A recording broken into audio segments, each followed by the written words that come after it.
വാർത്ത ഈ ഘട്ടത്തിൽ പുറത്തു വരുന്നുണ്ട്. അത് അരവിന്ദ് കെജ്രിവാളിന് ജാമ്യം അനുവദിച്ചു എന്നുള്ളതാണ്. അരവിന്ദ് കെജ്രിവാളിന് ഇനി ജയിലിൽ നിന്ന് പുറത്തിറങ്ങാം. നമുക്കറിയാം, മാസങ്ങളായി കെജ്രിവാൾ ജയിലിലാണ്. ഏറ്റവും ഒടുവിൽ പുറത്തു വരുന്ന വാർത്ത എന്നുള്ളത് അരവിന്ദ് കെജ്രിവാളിന് ഇപ്പോൾ ജാമ്യം ലഭിച്ചിരിക്കുന്നു എന്നുള്ളതാണ്. പ്രധാനപ്പെട്ട ഒരു വാർത്തയായി തന്നെ അത് പുറത്തു വരുന്നുണ്ട്. ജാമ്യ ഹർജി ഇന്ന് കോടതി പരിഗണിക്കുന്നുണ്ടായിരുന്നു. അതിനുശേഷം ഇപ്പോൾ കെജ്രിവാളിന് ജാമ്യം ലഭിച്ച സാഹചര്യം AAPക്ക് നിർണായകമാണ്. അരവിന്ദ് കെജ്രിവാളിന് നിർണായകമാണ്. ED, CBI കേസുകളടക്കം നിരവധി കേസുകൾ ഫേസ് ചെയ്യുന്ന ഒരു നേതാവ് കൂടിയാണ് അരവിന്ദ് കെജ്രിവാൾ എന്നതിനോട് ചേർത്ത് വായിക്കണം. ഇതിനിടയിലാണ് ഇത്തരമൊരു തീരുമാനമെടുത്തത്. MG മിഥുൻ ചേരുന്നു. മിഥുൻ, ഏറ്റവും പുതിയ വിവരങ്ങൾ. രഞ്ജിത്ത്, ഏകദേശം 160 ദിവസങ്ങൾക്ക് ശേഷം ജയിൽ മോചിതനാകുന്നു അരവിന്ദ് കെജ്രിവാൾ എന്നുള്ളതാണ് ഏറ്റവും ശ്രദ്ധേയമായിട്ടുള്ള കാര്യം. പുറത്തേക്ക് വഴി തെളിയുന്നു. നേരത്തെ ഇടക്കാല ജാമ്യം അനുവദിച്ചിരുന്നുവെങ്കിൽ പോലും തന്നെ കർശന മാനദണ്ഡങ്ങൾ പാലിച്ചുകൊണ്ടായിരുന്നു ആ ഒരു ജാമ്യ വ്യവസ്ഥ മുന്നോട്ട് കോടതി വെച്ചിരുന്നുവെങ്കിൽ ഇപ്പോൾ മറ്റു മാനദണ്ഡങ്ങളൊന്നുമില്ലാതെ സ്വാഭാവിക ജാമ്യം ഇപ്പോൾ അരവിന്ദ് കെജ്രിവാളിന് സുപ്രീം കോടതി അനുവദിച്ചു നൽകിയിരിക്കുന്നു എന്നുള്ളതാണ് ഏറ്റവും സുപ്രധാനമായിട്ടുള്ള വിവരം. CBI രജിസ്റ്റർ ചെയ്ത കേസിലാണ് ഇപ്പോൾ ജാമ്യം ലഭിച്ചിരിക്കുന്നത്. ഇന്ന് പ്രധാനമായും 2 ഹർജികളാണ് സുപ്രീം കോടതി പരിഗണിച്ചത്. ആ ഹർജികളുടെ വിധിയാണ് പുറപ്പെടുവിച്ചുകൊണ്ടിരിക്കുന്നത്. അല്പപത്രയോടുകൂടിയാണ് ഈ കേസ് സുപ്രീം കോടതി വിധി പറയാൻ ആരംഭിക്കുകയും ചെയ്തത്. അതിൽ പ്രോസിക്യൂഷനുമായി ബന്ധപ്പെട്ട ചില കാര്യങ്ങൾ കോടതി ചോദിച്ചു. CBIയുടെ അഭിഭാഷകന് മുന്നിലേക്ക് ചീഫ് ജസ്റ്റിസ് ചോദിച്ച ചില ചോദ്യങ്ങളുണ്ടായിരുന്നു.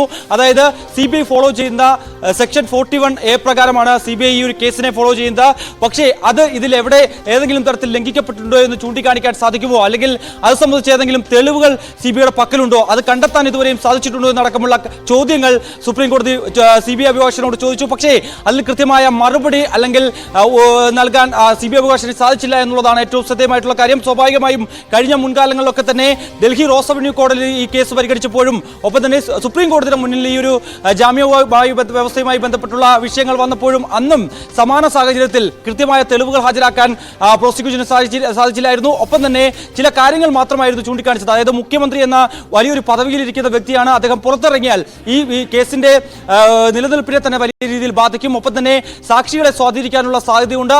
ഒപ്പം തന്നെ തെളിവുകൾ നശിപ്പിക്കപ്പെടാനുള്ള സാധ്യതയുണ്ട്. അത് കണക്കിലെടുത്തുകൊണ്ട് ജാമ്യം അനുവദിക്കരുത് ഒരു കാലത്തും എന്നാണ് അന്ന് CBI അഭിഭാഷകൻ ചൂണ്ടിക്കാണിച്ചത്. അത് അന്ന് ചില വിമർശനങ്ങൾ ഉന്നയിച്ചുകൊണ്ട് അല്ലെങ്കിൽ ചില ചോദ്യങ്ങൾ ചോദിച്ചുകൊണ്ട് പക്ഷേ അത് കോടതി അംഗീകരിക്കുന്നതാണ് നമുക്ക് കാണാൻ സാധിച്ചത്. പിന്നീട് തെരഞ്ഞെടുപ്പുമായി ബന്ധപ്പെട്ടായിരുന്നു അദ്ദേഹത്തിന് ഇടക്കാല ജാമ്യം അനുവദിക്കുന്നത്. വലിയൊരു തെരഞ്ഞെടുപ്പാണ് വരാൻ പോകുന്നത് എന്നടക്കമുള്ള കാര്യങ്ങൾ ചൂണ്ടിക്കാണിച്ചുകൊണ്ടായിരുന്നു അന്ന് ജാമ്യ ഹർജി സമർപ്പിക്കുകയും അത് സുപ്രീം കോടതി അംഗീകരിക്കുകയും ചില വ്യവസ്ഥകൾ മുന്നോട്ട് വയ്ക്കുകയും ചെയ്തത്.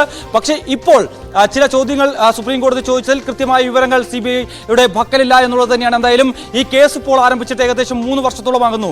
എന്തുകൊണ്ട് ഇത്തരത്തിൽ ഏജൻസികൾക്ക് കൃത്യമായ തെളിവുകൾ കണ്ടെത്താൻ സാധിച്ചിട്ടില്ല? ഇതിലേതെങ്കിലും തരത്തിൽ ഗൂഢാലോചന ഉണ്ട് എങ്കിൽ, അതിൽ മുഖ്യമന്ത്രി ഉൾപ്പെട്ടിട്ടുണ്ട് എങ്കിൽ, അല്ലെങ്കിൽ മുഖ്യമന്ത്രി ഉൾപ്പെട്ടിട്ടുണ്ട് എങ്കിൽ, മറ്റ് നേതാക്കൾ, അതായത് BRSന്റെ നേതാവ് കൂടിയായിട്ടുള്ള K കൗതി ഉൾപ്പെടെയുള്ളവരുടെ അറസ്റ്റ് രേഖപ്പെടുത്തുകയും ഒപ്പം തന്നെ അവർക്ക് പിന്നീട് ജാമ്യം കിട്ടി പുറത്തേക്ക് പോകുന്ന ഒരു സ്ഥിതിവിശേഷം ഉണ്ടായിരുന്നു. ഇവരെയൊക്കെ കണക്ട് ചെയ്യുന്ന തരത്തിൽ ഏതെങ്കിലും വിവരങ്ങളോ അല്ലെങ്കിൽ തെളിവുകളോ അല്ലെങ്കിൽ ഡിജിറ്റൽ തെളിവുകളോ ഹാജരാക്കാൻ ഇതുവരെയും CBI നേതൃത്വത്തിന് സാധിച്ചിട്ടില്ല. അതൊക്കെ ലഭിച്ചിട്ടുണ്ട്. കൂടുതൽ കസ്റ്റഡി അപേക്ഷ നൽകുകയും ഒപ്പം തന്നെ കൂടുതൽ നേരം ചോദ്യം ചെയ്യണമെന്നുള്ള ആവശ്യം മാത്രമാണ് CBI മുന്നോട്ട് വയ്ക്കുകയും ചെയ്ത് മറ്റ് അന്വേഷണ ഏജൻസിയുടെ കാര്യങ്ങളും ആദ്യം ഇതുമായി ബന്ധപ്പെട്ട ED ആണ് ആദ്യം കേസ് രജിസ്റ്റർ ചെയ്യുന്നത്. പിന്നീടാണ് അത് CBIക്ക് കൈമാറുകയും ചെയ്തത്. നാളെ ഇതുവരെയുള്ള കേസുകൾ നമ്മൾ പരിഗണിക്കുമ്പോൾ 160 ദിവസത്തോളമാണ് ഡൽഹി മുഖ്യമന്ത്രി അരവിന്ദ് കെജ്രിവാൾ ജയിലിൽ കഴിഞ്ഞത്. ഇതിൽ 41 ദിവസം, കൃത്യമായി പറഞ്ഞാൽ 41 ദിവസം മാത്രമാണ് 21 ദിവസം മാത്രമാണ് അദ്ദേഹത്തിന് ജയിൽ മോചിതനാകാൻ സാധിച്ചത്.